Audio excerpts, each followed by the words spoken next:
All right, y'all, welcome back to the show. It's Anti-War Radio. I'm Scott Horton. And our next guest on the show today is Michael T. Klare. He's a professor of peace and world security studies, world security studies at Hampshire College, a Tom Dispatch regular, and the author most recently of Rising Powers, Shrinking Planet. His newest book, The Race for What's Left, The Global Scramble for the World's Last Resources, will be published in March. And his newest article is called No Exit in the Persian Gulf, and it's running under Tom Englehart's name, of course, in his archive at antiwar.com. It's in the highlights section at the top of our page today. Hormuz Mania, why closure of the Strait of Hormuz could ignite a war and a global depression. Welcome back to the show. How are you doing? My pleasure, Scott. Been a little while. Glad to have you back here. Sure thing. So, I don't like this. I mean, I think you did a good job on it, but I don't like it because you're talking about these people really are not just a crying wolf, but apparently they're doing their best to somehow find a way to stumble into a war with Iran, it looks like. The Persian Gulf of Tonkin could happen at any moment.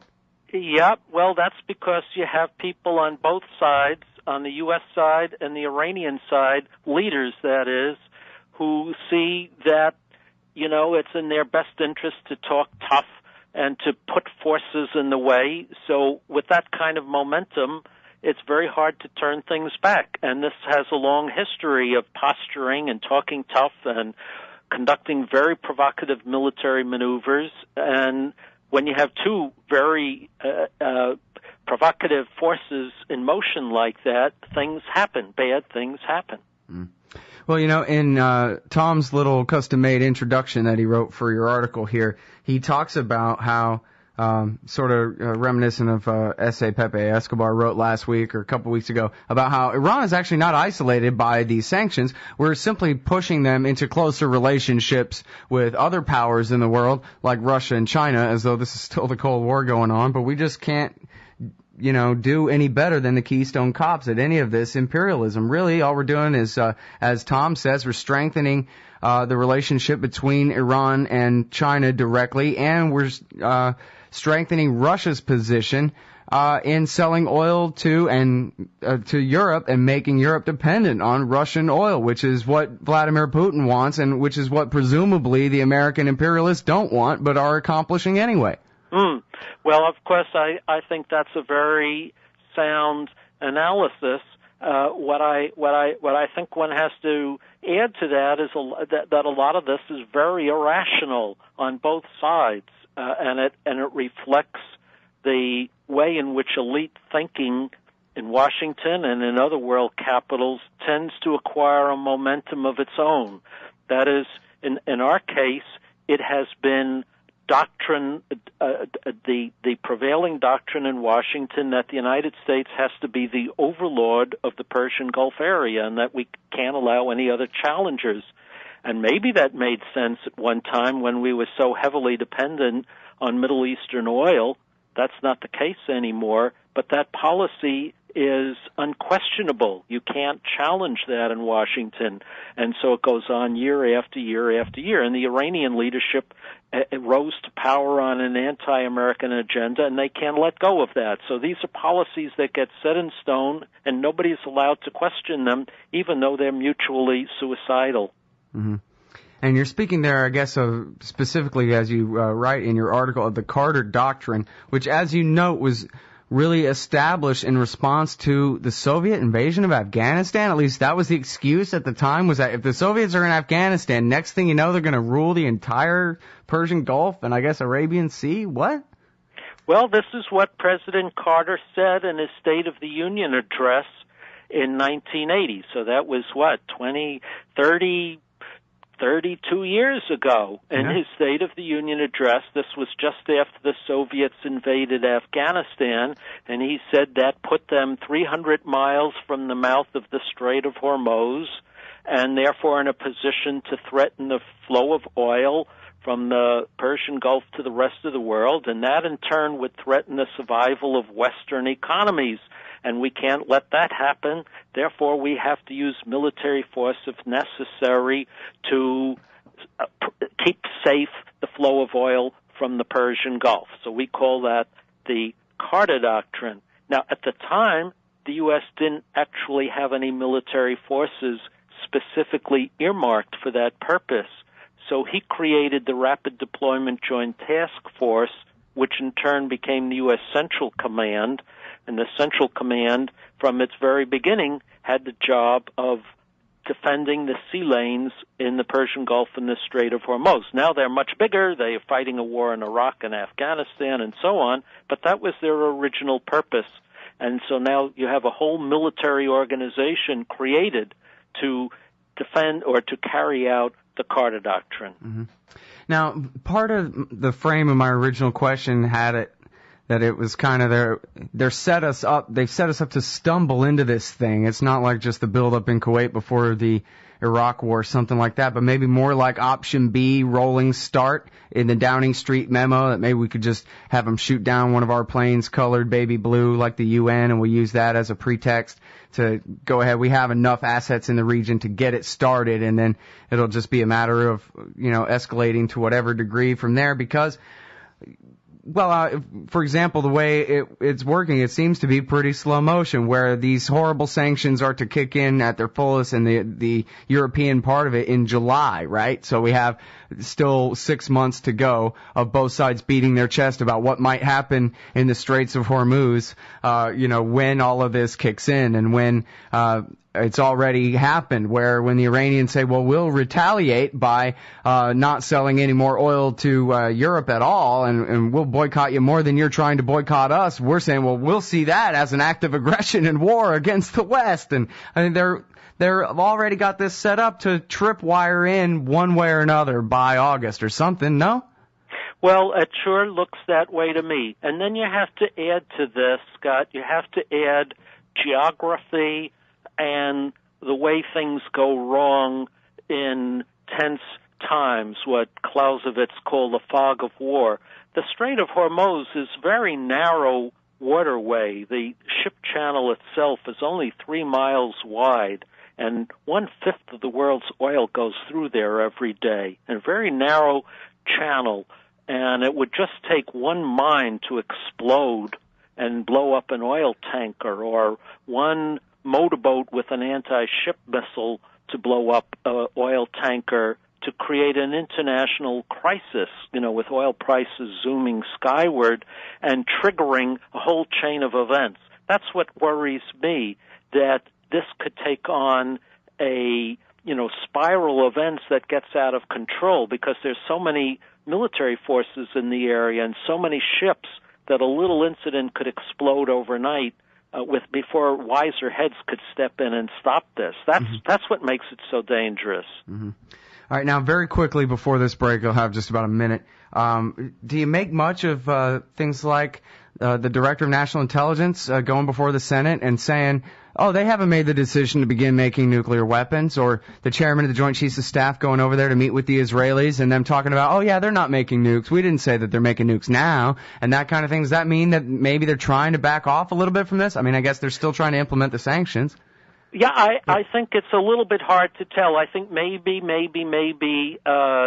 the administration got a little bit nervous about how rapidly this created war fever around the world, and conceivably endangered his reelection, because if oil prices begin spiraling upward, that could threaten the economic recovery, such as it is. Mm-hmm. As tenuous it is. So maybe they're trying to scale back the level of tension. Well, I sure hope so. And then again, I'm not certain that whatever the Chairman of the Joint Chiefs of Staff or anybody else tells Benjamin Netanyahu really counts for what he wants to do. I guess it has to weigh something, but I wouldn't bet on how much. But I'll have to ask you to hold it right there. We'll go out to this break, and we'll be back with Michael T. Klare from TomDispatch.com, running under Tom's name at antiwar.com today. No exit in the Persian Gulf. All right, y'all, welcome back to the show. It's Anti-War Radio. I'm Scott Horton, and I'm talking with Michael T. Klare. He is a professor of peace and world security studies at Hampshire College a Tom Dispatch regular and the author of Rising Power, Shrinking Planet, and the Race for What's Left, the Global Scramble for the World's Last Resources, coming out in March. And his recent piece at Tom Dispatch, and which, of course, is running under Tom's name at antiwar.com, Tom Englehart's name, that is, at antiwar.com today, right there at the top of the page in the highlight section. It's called No Exit in the Persian Gulf, and it's about the goings-on in the Straits of Hormuz and the danger of real war breaking out. Of course, there's so many different news stories on this topic, such as the IAEA apparently had a bunch of meetings in Iran, Michael, and they didn't bother doing inspections. They just had some meetings with the Iranians, and then they left. But apparently everybody was happy. It's not that they were turned away or anything like that. Do you have any idea what's going on there? I don't know exactly what happened at those meetings of the IAEA, the International Atomic Energy Agency. Does go periodically, and they're trying to find out what the Iranians are doing with their enriched uranium and whether it's being used, as the Iranians claim, exclusively for peaceful purposes, medical purposes, or whether it's being used for military purposes. And there's a lot of question about that, and presumably there was some discussion about it. But what the outcome of those discussions are, I don't know, because the IAEA people haven't yet released their report. I suspect we'll know more in the next day or so. Mm-hmm. Well, yeah, it's interesting about that. I hope there's some more articles along those lines, because, of course, every time the IAEA does visit, no matter what they say about claims that cannot be completely disproven and mandates by the UN Security Council, when it comes to enforcing the Safeguards Agreement, they always verify the non-diversion of declared nuclear material to any military or other special purpose. That'll be the same, just like the last million times in a row. Yeah, I think it's becoming pretty clear what's going on in Iran, which is to say that the Iranian leadership wants a capacity to make nuclear weapons at some point in the future if they should decide to do so, but they're not actually making nuclear weapons now. And we need to be clear of the distinction between making nuclear material, making fissile materials, enriched uranium. You can't make a bomb with that. A bomb is a very specialized piece of equipment. It has to be compact. It has to detonate under certain circumstance. There's no evidence that the Iranians have that capability, but they are enriching uranium. So it's clear. Well, in fact, if you read James Risen from the New York Times journalism, probably the best plans they have to make a bomb they got from the CIA, trying to entrap them into having some bomb plans in their files. Well, that I don't know. They did get possibly. Remember Operation Merlin? I'm afraid I'm not familiar with that one. Oh, it was James Risen years ago. Anyway. One should point out, by the way, that Japan is equally capable of this capacity. Nobody wants to talk about that, but Japan's nuclear program is reprocesses spent uranium and converts it into plutonium, and they have enough plutonium on hand to make far, far more bombs than Iran ever aspires to, and they clearly have the capacity. They have a space program, and they have the capacity to manufacture nuclear weapons if they chose much more rapidly than Iran does, and everybody in the region knows they have that capacity, just nobody wants to talk about it. Yeah, well, and they sure have a more violent, aggressive history than the Iranians do. Well, Persian Empire fell down a long, long time ago. It's been since then, right? People remain very frightened of Japan today in that part of the world. Every time, anybody goes to the shrine of the World War II war criminals, when Japanese leaders go, there are riots throughout Asia because they have long memory of that empire you described. Mm-hmm. So now, I was wondering if we could go back over a little bit about just exactly the numbers, the amount of oil. Of course, it's a liquid resource. America doesn't import all that much percentage-wise of our daily supply from Saudi Arabia or the Arabian Peninsula, for example, but it is a very important part of the global supply on any given day. So just what kind of catastrophe are we talking about if the, economic-wise for the world, if in fact the Persian Gulf, the mouth of the Persian Gulf was to be closed to those oil tankers?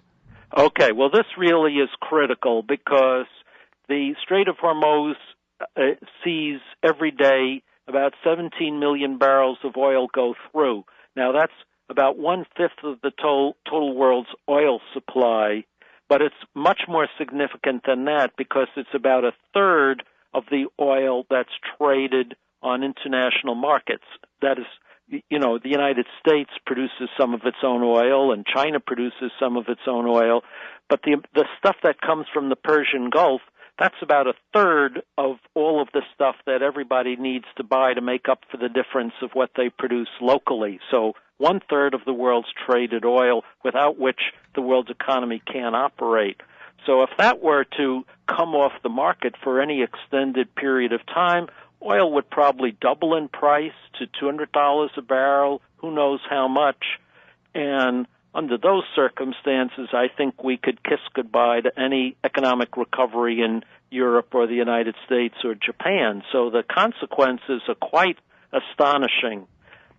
Now, the U.S. says, well, we could clear the Strait of Hormuz in a matter of days, but who knows how long it would take. Yeah, and who knows the consequences for the soldiers in Iraq still and in Afghanistan, at the Fifth Fleet in Bahrain? Well, we don't know. The Iranians have been practicing what are called asymmetrical means of warfare, using mines, using small submarines, using small boats equipped with anti-ship missiles. These might overpower U.S. forces, at least temporarily. They're not going to defeat the U.S. Navy, but that's not the purpose. The purpose is to disrupt the oil traffic long enough to create a global economic panic, and that might be within their capacity. Mm-hmm. All right, everybody. The article is called No Exit in the Persian Gulf. It's under Tom Englehart's name at antiwar.com today. It's by Tom and Michael T. Klare, Professor of Peace and World Security Studies at Hampshire College. His last book is Rising Power, Shrinking Planet, and the newest one, The Race for What's Left, the Global Scramble for the World's Last Resources. Thanks very much for your time on the show today. Really appreciate it. Nice talking with you, Scott.